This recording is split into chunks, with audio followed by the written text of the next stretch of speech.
50 दिन ईरान के ऊपर थोपी हुई जंग को गुजर चुके हैं और 50 दिनों में आप यकीन जानिए कि हर घंटे कम से कम इस खबर में एक नई खबर जुड़ रही है। अगर 4 घंटे पहले मैंने आपको कोई खबर बताई, 4 घंटे बाद वो खबर सच नहीं होगी। इस वक्त हाई स्टेक गेम है ये। कि जब हम ये कहते हैं कि स्ट्रेट ऑफ हॉर्मुज़ का जो कंट्रोल है वो ईरान के पास है, तो फिर ये ब्लॉकेड यूएस कैसे कर पाता है? क्या ये इंटरनेशनल वाटर्स में ब्लॉकेड होता है? क्या एग्जैक्टली ब्लॉकेड का मतलब क्या होगा? ये सिर्फ अब इशू ये है कि जो बोथ साइड्स हैं, अब अमेरिका अपने जो लोगों में उसको सेल करने की कोशिश कर रहा है, प्रेजेंट कर रहा है एज अ विक्ट्री, और ईरान ऑब्वियसली वो भी चाहता है कि अगर कोई डील होती भी है तो इस तरह की दिखे कि जैसे उनको शिकस्त नहीं हुई बल्कि उनका पलड़ा भारी रहा है और वो सारी चीजें। तो जो इस वक्त हो रहा है वो पॉस्चरिंग हो रही है, ईरान की तरफ से भी पॉस्चरिंग हो रही है, जो अमेरिका है उसकी तरफ से भी पॉस्चरिंग हो रही है, और उसका पर्पस जो इस्लामाबाद में पहला दौर हुआ था मुज़ाकरात का, उसके अंदर ज़ाहिर है कि स्ट्रेट ऑफ हॉर्मुज़ की रीओपनिंग एक बहुत बड़ा इश्यू था। तो अमेरिका अब दोबारा जंग में वापस जाना भी नहीं चाहता, क्योंकि इतना आसान नहीं है। लेकिन उन्होंने अपने लोगों को दिखाना भी था कि हम अभी भी from a position of strength से बात कर रहे हैं। तो उसमें उन्होंने एक स्मार्टली मूव किया, ये एक टैक्टिकल मूव था कि जी हम जो नेवल ब्लॉकेड कर रहे हैं, ताकि जब दोबारा टॉक्स की बात आए, तो अमेरिका अपनी जो पोज़ीशन है बातचीत की स्ट्रेट ऑफ हॉर्मुज़ के हवाले से, वो ज़रा स्ट्रेंथन हो सके। तो ये कैसा दीवानापन है जिसमें एक तरफ वो कहते हैं कि ये मिठाई ले लीजिए, फिर कोई मिठाई लेने के लिए तैयार नहीं होता तो दूसरी तरफ से थप्पड़ लगा दिया जाता है। तो ये प्यार है, नफ़रत है, क्या है? कहते हैं कि हम फिर से बॉम्ब गिराने शुरू कर देंगे। ये भी एक पॉस्चरिंग है? मेरा ख़्याल है कि अमेरिकी सदर ट्रंप से फ़ोन उनका ले लिया जाए और कुछ दिनों के लिए उनको खामोश कर दिया जाए, तो शायद ये जो सारा प्रोसेस है बड़े अच्छे तरीके से आगे बढ़ सकता है। नमस्कार, इस खास कार्यक्रम में आपका स्वागत है। मैं हूं आरफा खानम शेरवानी। 50 दिन ईरान के ऊपर थोपी हुई जंग को गुजर चुके हैं और 50 दिनों में आप यकीन जानिए कि हर घंटे कम से कम इस खबर में एक नई खबर जुड़ रही है। अगर 4 घंटे पहले मैंने आपको कोई खबर बताई, 4 घंटे बाद वो खबर सच नहीं होगी। मैंने आपको बताया था कुछ ही घंटों पहले कि किस तरह से ईरान ने स्ट्रेट ऑफ हॉर्मुज़ को खोल दिया है अगले 10 दिनों के लिए, जब तक कि यानी जो लेबनान है उसकी जो सीज़ फायर की मियाद है 10 दिन, उसके लिए खोल दिया है। तो ये जो अनाउंसमेंट किया था वो ईरान के विदेश मंत्री ने किया था, फॉरेन मिनिस्टर ने। अब दूसरी तरफ से जो ईरान की पार्लियामेंट के स्पीकर हैं उनकी तरफ से नया बयान आया है जो चौंकाने वाला है, जिनका ये कहना है कि ट्रंप ने अभी भी जो नेवल ब्लॉकेडिंग है, जो स्ट्रेट ऑफ हॉर्मुज़ की, वो जारी रखी है और जब तक ये ब्लॉकेड जारी रहेगा, तमाम जो अधिकार है, जो राइट्स हैं, वो अथॉरिटी सिर्फ़ और सिर्फ ईरान को होगी कि किसको वो वहाँ से गुज़रने देगा, किसको नहीं गुज़रने देगा, किसके जहाज़ वहाँ से होकर जाएंगे, किसके जहाज़ नहीं जाएंगे। उन्होंने सीधे तौर पे बयान दिया है कि 7 बार झूठ बोला गया 1 घंटे के अंदर, 7 क्लेम 1 घंटे के अंदर और सब झूठे हैं। ये कह रहे हैं गलीबाफ साहब, जिन्होंने ट्विटर पे पोस्ट करते हुए इस बात को कहा। और उन्होंने कहा कि passage through the strait of Hormuz will be conducted based on the designated route and with Iranian authorization, यानी ईरान के ही कंट्रोल से ये पूरी जो स्ट्रेट ऑफ हॉर्मुज़ है वो चलेगा। क्या मतलब है? क्या स्ट्रेट ऑफ हॉर्मुज़ खुला है या नहीं खुला है? क्या वो बंद हो गया है? अगर जो नेवल कंट्रोल अगर रख रहा है, ब्लॉकेड रख रहा है यूएस, तो इस सब के क्या मायने हैं? हिंदुस्तान पे क्या असर पड़ेगा? पाकिस्तान पे क्या असर पड़ेगा? पूरा जो ये हमारा खित्ता है इसके ऊपर क्या असर पड़ेगा? दुनिया भर के क्या जहाज़ वहाँ से जा पाएंगे या नहीं? और क्या सबसे बड़ी बात, जो बड़ा सवाल इसमें है, वो ये कि क्या अभी भी बातचीत होगी? क्या अभी भी डोनाल्ड ट्रंप इस्लामाबाद जाएंगे? क्या ये जो सीज़ फायर है उसका ऑफिशियल अनाउंसमेंट होगा या नहीं होगा? इन तमाम बहुत मुश्किल सवालों के साथ मेरे साथ इस वक्त कामरान यूसुफ साहब जुड़ गए हैं। पाकिस्तान की मीडिया का जाना माना चेहरा हैं, बहुत सारे सालों से वहाँ मीडिया कवरेज कर रहे हैं और पत्रकार हैं। इसके अलावा एक्सप्रेस मीडिया ग्रुप से जुड़े हुए हैं। वो उनके कॉलम्स आप पढ़ते रहते होंगे पाकिस्तान में, और फॉरेन अफेयर्स को कई दशकों से वो कवर कर रहे हैं। बहुत बहुत शुक्रिया सबसे पहले तो कामरान साहब हमें वक्त देने के लिए। आपसे कल शाम बातचीत होनी थी और आज ही बातचीत हो रही है, कुछ घंटे में ही खबर तब्दील हो गई है। अब अगर मैं आपसे पूछूं कि आप as a foreign affairs expert क्या कहते हैं कि क्या स्ट्रेट ऑफ हॉर्मुज़ खुल गया है या नहीं खुला है, शर्तों के साथ खुला है, क्या समझें हम? बहुत शुक्रिया पहले तो आपका इनवाइट करने का, बिकॉज़ इन इन दिनों में जो जो हालात हैं ओवरऑल, तो सेंसिबल जो डिस्कशन है हमारे यहाँ वो कम ही होती है, तो it is good to be on your show.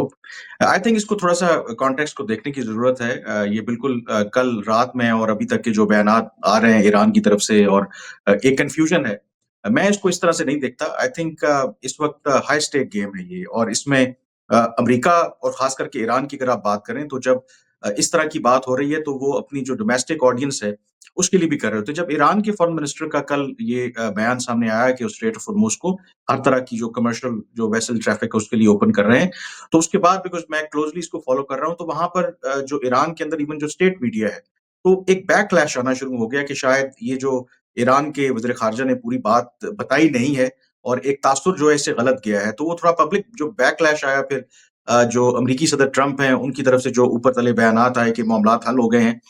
तो फिर ईरान के जो पार्लियामेंट के स्पीकर हैं, आपने खुद ज़िक्र किया कि जो उन्होंने एक्स के ऊपर जो बयान दिया, तो इसमें जो सबसे इम्पोर्टेंट बात है कि ईरान आपको पता है कि बड़ा एक हार्ड बार्गेनर है और वो पब्लिक पोस्चरिंग भी करते हैं। तो मैं इसको मेरे ख़्याल में इसी कॉन्टेक्स्ट में लूँगा और उसमें मैं थोड़ी-सी कॉन्टेक्स्ट बैकग्राउंड भी बताता हूँ कि जब इस्लामाबाद में मुज़ाकरात का पहला दौर हुआ और ये खबरें चलना शुरू हुई, आपको याद होगा कि एक 15 नुकाती प्लान है, फिर एक 10 पॉइंट प्लान भी सामने आया और उसमें ईरान और जो ओरिजिनल जो अमेरिका की तरफ से प्लान था कि उसमें कहा था उन्होंने कि जी हम एक आर्ज़ी जंगबंदी करेंगे, सीज़ फायर करेंगे और उसके बाद टॉक्स होंगे। और अगर आप देखें तो ईरान ने उस वक़्त पब्लिकली रिजेक्ट किया। उन्होंने कहा जी कि हम टेम्परेरी सीज़ फायर को नहीं मानेंगे, हम एक फाइनल एग्रीमेंट चाहते हैं। और उन्होंने इवन के लास्ट मिनट तक ये नहीं पता था कि और एक कन्फ्यूजन रखी कि क्या वो इस्लामाबाद मुज़ाकरात के लिए आएँगे या नहीं आएँगे। लेकिन वो इस्लामाबाद में मुज़ाकरात के लिए भी आए। उन्होंने जो आर्ज़ी जंगबंदी थी या टेम्परेरी सीज़ फायर थी उसके लिए एग्री भी किया। तो मुझे अभी भी ये लगता है कि बहुत कुछ बिहाइंड द सीन बहुत कुछ हो चुका है। ये सिर्फ़ अब इश्यू ये है कि जो बोथ साइड्स हैं, अब अमेरिका अपने जो लोगों में उसको सेल करने की कोशिश कर रहा है, प्रेज़ेंट कर रहा है एज़ अ विक्ट्री। और ईरान ऑब्वियसली वो भी चाहता है कि अगर कोई डील होती भी है, तो इस तरह की दिखे कि जैसे उनको शिकस्त नहीं हुई बल्कि उनका पलड़ा भारी रहा है। कामरान साहब, मुझे यही बात अच्छी लगती है कि जो लोग डिस्पैशनेटली अपने पेशे को देखते हैं और फैक्ट्स को जो है वो छानते हैं, वो बेहतरीन तरीके से अपनी बात रख पाते हैं। मैं देख रही हूँ कि आप बराबर दूरी बना के रख रहे हैं, ईरान से भी, यूएस से भी और पाकिस्तानी जो पॉइंट ऑफ व्यू है उससे भी। और शायद इसी को एक बेहतरीन पत्रकार कहते हैं। प्लीज़ एक्सेप्ट माई कॉम्प्लीमेंट्स कि आप इतना ऑब्जेक्टिवली चीज़ों को देख पा रहे हैं। हिंदुस्तान में भी ये ऑब्जेक्टिविटी कम है, पाकिस्तान में भी कम है, हम देख रहे हैं। हमारे खित्ते में ज़रूर हम बड़े लिबरल हो जाते हैं फैक्ट्स के साथ भी, कि इधर का भी बात कर दी, उधर की भी बात कर दी। मैं आगे आपसे सवाल पूछती हूँ। पहले मुझे ये बताइए कि हमारे जो ऑडियंस अभी देख रहे हैं, वो इस बात को किस तरह से समझेंगे कि जब हम ये कहते हैं कि स्ट्रेट ऑफ हॉर्मुज़ का जो कंट्रोल है वो ईरान के पास है, तो फिर ये ब्लॉकेड यूएस कैसे कर पाता है? क्या ये इंटरनेशनल वाटर्स में ब्लॉकेड होता है या गल्फ ऑफ ओमान में? क्योंकि ओमान और ईरान के बीच ये स्ट्रेट ऑफ हॉर्मुज़ है, अगर मैं गलत नहीं कह रही हूँ। और दूसरी बात ये है कि ब्लॉकेड का मतलब क्या होता है कि ये जो आवाजाही है, आना जाना है इनका, जहाज़ों का, वेसल्स का, इसको अमेरिका कंट्रोल करता है या निशाना लगाता है या उन पर हमला करता है? क्या एग्जैक्टली ब्लॉकेड का मतलब क्या होगा? देखिए, ये बड़ा इंटरेस्टिंग है। जब अमेरिकी सदर ट्रंप ने पहली मर्तबा ये ऐलान किया और अनाउंस किया कि वो नेवल ब्लॉकेड करेंगे तो स्ट्रेट ऑफ हॉर्मुज़ का। तो स्ट्रेट ऑफ हॉर्मुज़ का मतलब ये था कि दोनों तरफ कि अगर स्ट्रेट ऑफ हॉर्मुज़ में कोई भी जो जहाज़ या शिप एंटर नहीं हो सकता या उस पे कंट्रोल जो है वो अमेरिका करेगा। बाद में जो सेंटकॉम का स्टेटमेंट आया, अगर उसमें आप देखें तो उन्होंने कहा कि नहीं, ये सिर्फ़ जो ईरान की पोर्ट्स हैं, ये ब्लॉकेड उनके लिए होगा। यानी कि कोई भी शिप अगर ईरान के लिए जाता है या ईरान से निकलता है, तो उसको वो रोकेंगे। तो मेरी वॉशिंगटन में भी बहुत से लोगों से बात हुई, तो उनका ये कहना था कि ये अगेन मैं कहूँगा कि वो फैक्ट्स की बात करें तो ये पोस्चरिंग है। यानी कि कुछ उन्होंने शिप्स ला के अमेरिका ने अपने वहाँ पे खड़े कर दिए, लेकिन टेक्निकली और प्रैक्टिकली कोई ब्लॉकेड उन्होंने नहीं किया। क्योंकि जब से उन्होंने ब्लॉकेड अगर अगर सही का ब्लॉकेड होता, तो एक इंसिडेंट भी नहीं हुआ उसमें कि दोनों तरफ से कि कोई ईरान ने कोई फायर किया हो मिसाइल या अमेरिका ने किसी शिप को रोका हो। इनफैक्ट आपको याद हो तो अमेरिका ने तो ये भी कहा कि देखिए हमने चीन का जो एक शिप है उसको जाने दिया है और वो सारी चीज़ें। तो जो इस वक़्त हो रहा है, वो पोस्चरिंग हो रही है। ईरान की तरफ से भी पोस्चरिंग हो रही है, जो अमेरिका है उसकी तरफ से भी पोस्चरिंग हो रही है और उसका पर्पज़ जो इस्लामाबाद में पहला दौर हुआ था मुज़ाकरात का, उसके अंदर ज़ाहिर है कि स्ट्रेट ऑफ हॉर्मुज़ की रीओपनिंग एक बहुत बड़ा इश्यू था। तो अमेरिका अब दोबारा जंग में वापस जाना भी नहीं चाहता क्योंकि इतना आसान नहीं है। लेकिन उन्होंने अपने लोगों को दिखाना भी था कि हम अभी भी from a position of strength से बात कर रहे हैं। तो उसमें उन्होंने एक स्मार्टली मूव किया, ये एक टैक्टिकल मूव था कि जी हम जो नेवल ब्लॉकेड कर रहे हैं, ताकि जब दोबारा टॉक्स की बात आए, तो अमेरिका अपनी जो पोज़ीशन है बातचीत की स्ट्रेट ऑफ हॉर्मुज़ के हवाले से, वो ज़रा स्ट्रेंथन हो सके। तो इसलिए जो खबरों में तमाम चीज़ें आपको नज़र आ रही हैं, बयानात आ रहे हैं, प्रैक्टिकली ये बिल्कुल ईरान बिल्कुल स्ट्रेट ऑफ हॉर्मुज़ को कंट्रोल भी कर रहा है। जो अमेरिका है उस तरीके से उसने बेशक अनाउंस किया है ब्लॉकेड का, बट इन रियलिटी अभी कोई ब्लॉकेड नहीं है वहाँ पे। अमेरिका की तरफ से। आप बहुत ही ज़बरदस्त ये बात कह रहे हैं कि दोनों तरफ से पोस्चरिंग हो रही है अपने डोमेस्टिक ऑडियंस को खुश करने के लिए। ईरान भी ये नहीं चाहता कि ये बताए कि देखिए हमने पैसेज दे दिया है या हमने सरेंडर तो मैं नहीं कहूँगी लेकिन पूरे तरीके से आज़ादी दे दी है अमेरिका को या बाकी वेसल्स को, और एक तरह से कंट्रोल छोड़ दिया स्ट्रेट ऑफ हॉर्मुज़ का, हालांकि ये 10 दिन के लिए होना था।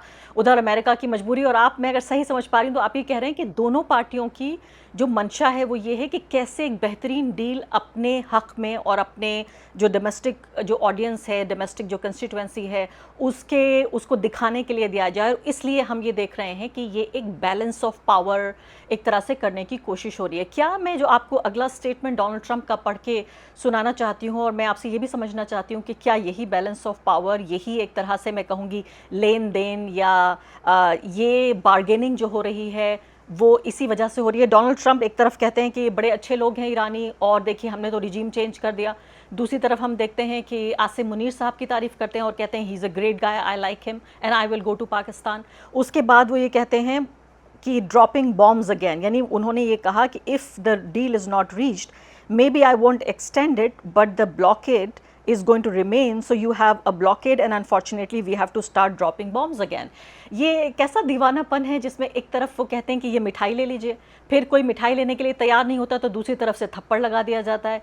तो ये प्यार है, नफरत है, क्या है? कहते हैं कि हम फिर से बॉम्ब गिराने शुरू कर देंगे, ये भी एक पॉस्चरिंग है? नहीं, मेरे ख्याल में बिल्कुल पॉस्चरिंग है और शायद आमतौर पर जब कोई भी पीस डील हो रही हो और उसमें जो सबसे इम्पोर्टेंट बात होती है कि आप मीडिया में क्या बयानात देते हैं, तो शायद जो ईरान के पार्लियामेंट के स्पीकर का जो बयान है, वो अमेरिकी सदर ट्रंप के ही उन बयानात के नतीजे में, क्योंकि वो तासुर देने की कोशिश कर रहे हैं कि जैसे ईरान ने सरेंडर कर दिया, तो फिर मजबूरन आपको बयानात देना पड़ते हैं। अगर मेरा ख्याल है कि अमेरिकी सदर ट्रंप से फ़ोन उनका ले लिया जाए और कुछ दिनों के लिए उनको खामोश कर दिया जाए, तो शायद ये जो सारा प्रोसेस है, बड़े अच्छे तरीके से आगे बढ़ सकता है। मुझे लगता है कि ओवरऑल क्यों मैं ये कह रहा हूँ कि वैसे तो कुछ भी हो सकता है, ट्रंप कुछ भी कर सकते हैं, लेकिन इंसेंटिव नहीं है दोबारा जंग में जाने के लिए। यहाँ तक आपने जंग कर ली 6 हफ्तों की, जो नुकसानात अभी हुए, बट उसका रियल इम्पैक्ट मेरे ख्याल में अभी भी उस तरीके से नहीं आया। लेकिन यहाँ से अगर ये सारा प्रोसेस कोलैप्स करता है और दोबारा हम एक नई जंग की तरफ जाते हैं, तो फिर जो दुनिया को एक जो ग्लोबल रिसेशन है, इकोनॉमिक रिसेशन, उसे कोई बचा नहीं सकता और ये अमेरिका भी नहीं चाहता। और इसमें लोग बात वैसे करते हैं इज़राइल इज़ अ स्पॉइलर, लेकिन ये भी बड़ी इंपॉर्टेंट बात आप याद रखें कि इज़राइल की स्पॉइल करने की भी एक लिमिट्स हैं। और उसमें क्यों उसकी लिमिट्स हैं? क्योंकि जो दुनिया का कॉर्पोरेट वर्ल्ड है, एवरीबॉडी नोज़ कि जो इज़राइलीज़ या जो ज्यूज़ का आप कह लें कि जो इंटरेस्ट्स हैं, इकोनॉमिक इंटरेस्ट, वो बहुत ज़्यादा हैं। तो अगर ग्लोबल रिसेशन होगा तो सबसे ज़्यादा नुकसान भी उन्हीं कॉर्पोरेट वर्ल्ड को होगा। तो इज़राइल के ऊपर, बेंजामिन नेतन्याहू के ऊपर उस कॉर्पोरेट वर्ल्ड का भी प्रेशर है। फिर ईरान के लिए जो इम्पोर्टेंट बात है कि क्यों एक पीस की उम्मीद है, कि ठीक है, उन्होंने 6 हफ्तों के लिए रेज़िस्ट किया, उनकी जो टॉप लीडरशिप है उस वो बेशक एलिमिनेट हो गई। लेकिन इम्पोर्टेंटली उनको ये भी पता है कि इन 6 हफ्तों के दौरान जितना इज़राइल, अमेरिका ने बमबारी की, उनके जो इंफ्रास्ट्रक्चर को जितना नुकसान पहुँचा, उसकी रिकंस्ट्रक्शन के लिए, रिहैबिलिटेशन के लिए, उनको भी एक स्पेस चाहिए। एंड मोर इम्पोर्टेंटली उन्होंने ईरान ने जो गल्फ कंट्रीज़ के ऊपर बाद में रिटेलिएट किया, तो उसमें इस डिफिकल्ट नेबरहुड के अंदर उनको भी पता है कि अगर इस टाइम के ऊपर हमें एक ऐसी डील मिल जाती है, जिसमें हमारे से सैंक्शंस हट जाती हैं, जिसमें हमारी जो रीजन के अंदर प्रोफाइल है वो एनहांस हो जाती है, तो ये उनके लिए बहुत बड़ी विक्ट्री होगी और परसेप्शन यही है पब्लिकली कि ईरान जो है वो इस वक़्त खड़ा है अमेरिका के सामने। वो रियलिटी क्या है वो अलग उस पे बात है और परसेप्शन मैटर करती है। यही वो इंसेंटिव है आई थिंक ईरान के लिए भी थोड़ा-सा अगर वो रैशनली सोचेंगे और फिर मोर इम्पोर्टेंटली आपने ट्रंप की बात की। ट्रंप बिल्कुल इर्रेशनल भी हैं और जिस तरह के हैं उनको क्रेडिट लेने का शौक है। शायद जो ऑफर वो उन्हें दे सकते हैं, मुझे नहीं लगता कि अमेरिका की कोई और इंतज़ामिया उन्हें दे सकती है।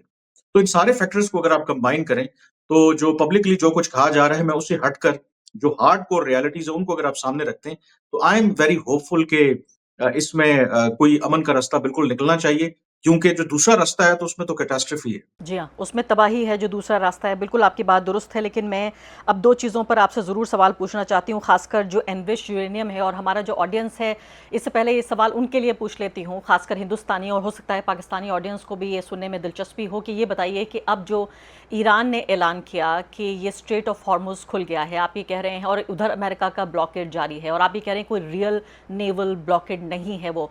तो मुझे ये बताएँ कि इन एक्चुअल टर्म्स टर्म्स क्या हिंदुस्तानी जो जहाज़ हैं पानी के जो लेकर आ रहे हैं तेल और जो नेचुरल गैस वो आ सकते हैं अब क्या हिंदुस्तान की तरफ या पाकिस्तान वाले पाकिस्तान की तरफ आ सकते हैं? क्या ये कहना दुरुस्त होगा? जो ईरान के वज़ीर ख़ारजा का बयान है, तो उसमें जब उन्होंने कहा कि तमाम जो कमर्शियल वेसल्स हैं वो आ सकती हैं, तो बिल्कुल आई थिंक उसमें वो पाकिस्तान के शिप्स हों या हिंदुस्तान के हों और उन्होंने कहा कि जो डेज़िग्नेटेड रूट या जो ईरान की अथॉरिटीज़ हैं, उनके साथ कोऑर्डिनेट करके तो अगर ईरान के वज़ीर ख़ारजा का बयान अगर आप सामने रखें, तो उसको देखते हुए तो मेरा ख़्याल है कि कोई उसके अंदर रुकावट नहीं है और प्रैक्टिकली तो ऐसा होना चाहिए और उसमें और मैं इसलिए ईरान के वज़ीर ख़ारजा के बयान को अहमियत दूँगा क्योंकि ईरान के पार्लियामेंट के स्पीकर का जो बयान है, मैं अगेन वो उनकी डोमेस्टिक ऑडियंस के लिए जो ईरान के वज़ीर ख़ारजा का स्टेटमेंट है, वो कोई उन्होंने आउट ऑफ द ब्लू नहीं दिया बिकॉज़ वो एक बैक चैनल डिप्लोमेसी हो रही है और उसमें पाकिस्तान का जो रोल है और पाकिस्तान के जो आर्मी चीफ हैं, अभी कुछ देर पहले ही यहाँ पर जो आईएसपीआर उन्होंने स्टेटमेंट इश्यू किया है, 3 दिन वहाँ पर वो रुके हैं और इस सिचुएशन के अंदर जहाँ पर बड़े रिस्क भी थे, ये अनप्रेसिडेंटेड है कि पाकिस्तान के आर्मी चीफ 3 दिन अगर तेहरान में थे, तो उसका जो सबसे बड़ा पर्पज़ था कि बैक एंड फ़ोर्थ अमेरिका और ईरान के दरमियान जो भी इश्यूज़ हैं और 2 इश्यूज़ हमने देखे जो पहले मुज़ाकरात का दौर था, स्टबलिंग ब्लॉक था। एक लेबनान की सीज़फायर वाला, लेबनान की सीज़फायर होती है और उसमें बिल्कुल जो ईरान का वो मुतालबा था।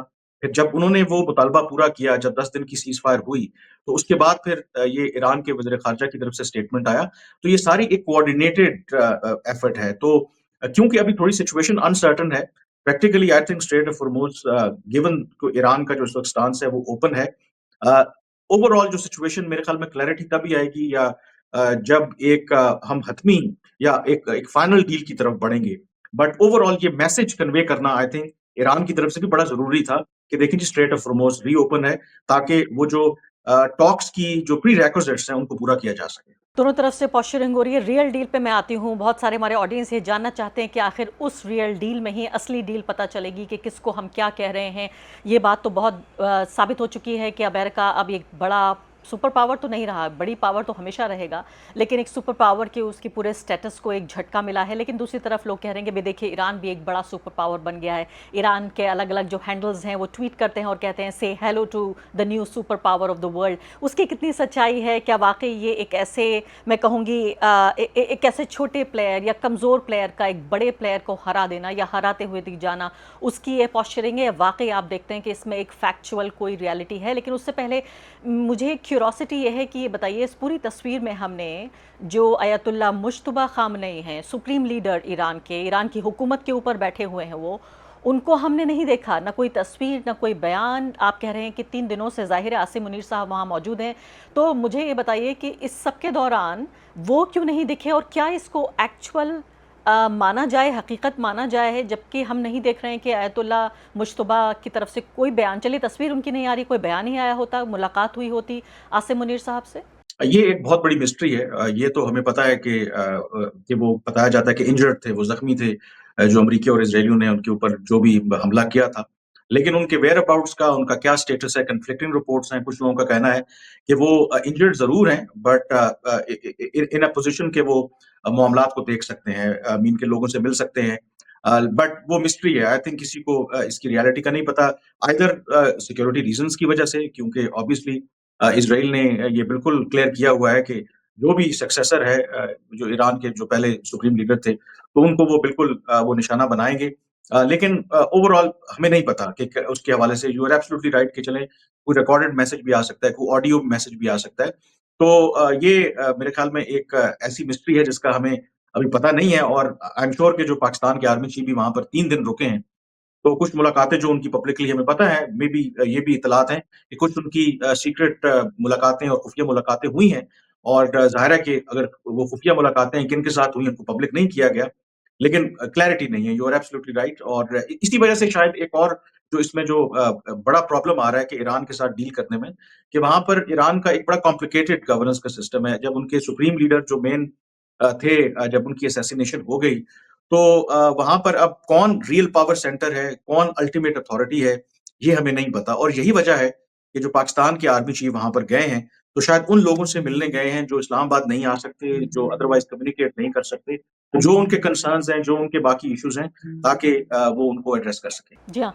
अब अगला सवाल कामरान साहब मैं आपसे पूछना चाहती हूँ और ये हो सकता है आपको दिलचस्प लगे ये सवाल। आप ये देखिए कि अक्सर ये होता है, हम और आप दोनों जर्नलिस्ट हैं और हम जो है तथाकथित कॉमा में, इन्वर्टेड कॉमास में, हम दुश्मन देश से आते हैं दोनों। ये भी देखिए टेक्नोलॉजी का कमाल है कि मैं और आप दोनों बातचीत कर रहे हैं यहाँ पर जूम के ज़रिए, स्ट्रीम यार्ड के ज़रिए। तो ये भी मैं कहूँगी टेक्नोलॉजी का कमाल है कि हम बात कर पा रहे हैं, इसके बावजूद भी कि हमारी हुकूमतें नहीं चाहती कि कोई पीपल टू पीपल कॉन्टैक्ट हो।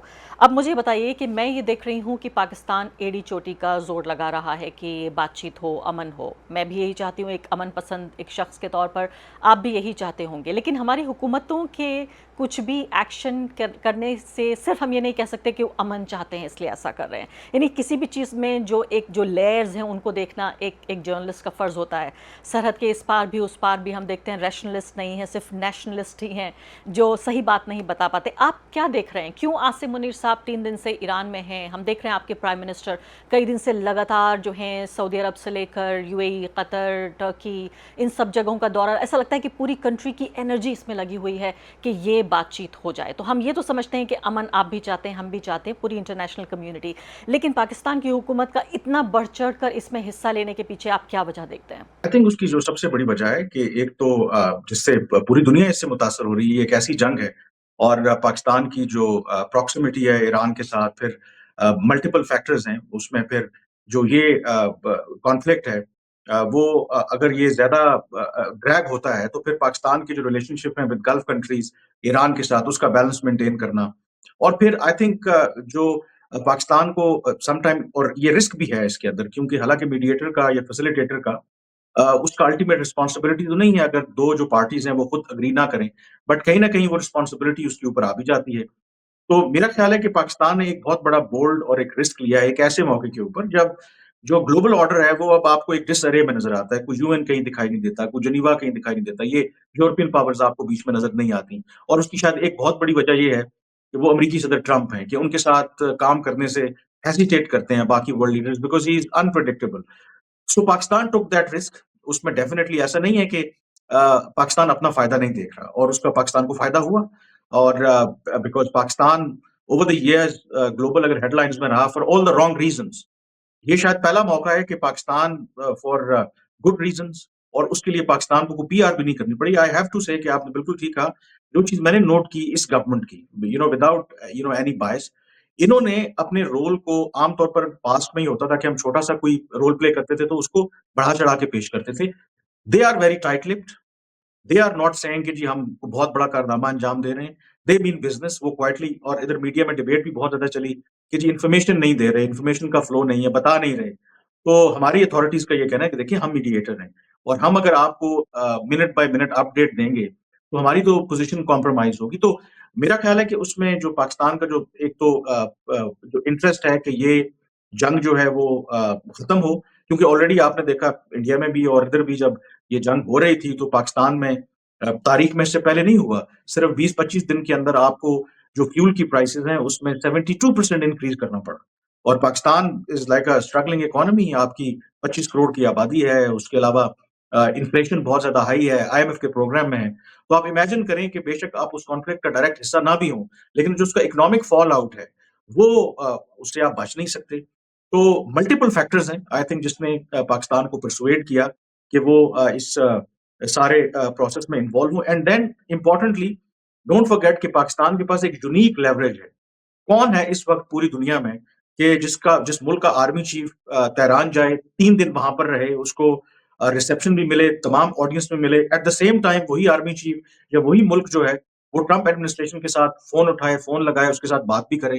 किसी के पास भी ऐसी ऐसी यूनिक जो है वो पोजीशन नहीं है। तो मेरे ख्याल में पाकिस्तान उस यूनिक जो लेवरेज है उसके पास उसका एक फायदा उठा रहा है एंड क्विकली जो आप हुकूमतों की इंडिया पाकिस्तान की बात की, ये बहुत अफसोसनाक पहलू है। यस, हमारे इख्तलाफात हैं, एवरीबॉडी नोज़ दैट, लेकिन ये ज़रूरी नहीं है कि जो पाकिस्तान की कामयाबी है वो इंडिया का फेलियर है या इंडिया की जो कामयाबी है वो पाकिस्तान का फेलियर है, ज़ीरो सम गेम नहीं है और अनफॉर्चुनेटली मेरे ख्याल में हमने अपने जो ताल्लुकात को उस लेवल पर ले गए हैं कि शायद अब बिल्कुल एक छोटा-सा रूम, बिकॉज़ मैं बहुत अरसे से कवर कर रहा हूँ। वर्स्ट केस सिनेरियो में भी एक थोड़ी-सी कर्टेसीज़ हम मेंटेन रखते थे और थोड़ा-सा एक हमारे यहाँ बल्कि मैं एक वैसे ऑन अ लाइटर नोट यहाँ पे आपके जो हाई कमीशन के लोग हैं, हर दफ़ा वो दिवाली पे ना हमें वो काजू कतली भेजा भेजा करते थे।